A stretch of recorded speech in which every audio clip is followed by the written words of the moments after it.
Kita beralih ke informasi yang lain. Saudara, 6 unit kios semi permanen di kawasan pertokoan Desa Kede, Aceh, Kecamatan Idiraya, Aceh Timur, ludes terbakar pada Minggu pagi. Satu orang warga pemilik kios alami luka akibat terkena percikan api. Sebanyak 6 unit kios semi permanen ludes dilelap api pada Minggu pagi di Kecamatan Idiraya, Aceh Timur.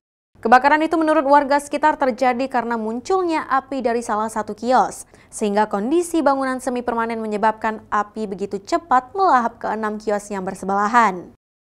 Warga pun berjibaku melakukan pemadaman, namun seluruh bangunan ludes terbakar. Kemudian 3 unit pemadam kebakaran Aceh Timur tiba di lokasi untuk melakukan pemadaman api.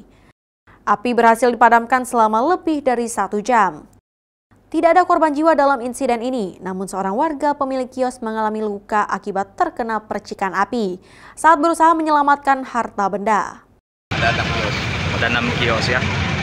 Boleh kalau Kapolsek tahu ini terkait ada korban nggak sejauh ini Pak Kapolsek?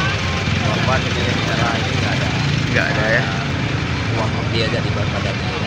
Oke, untuk kerugian dan kronologisnya bagaimana nih Pak Kapolsek? Kalau kronologis kebakaran masih dalam penyelidikan kita lagi. Kini kepolisian masih menyelidiki penyebab pasti kebakaran, namun kerugian ditaksir mencapai ratusan juta. Zikri Maulana, Kompas TV, Aceh Timur.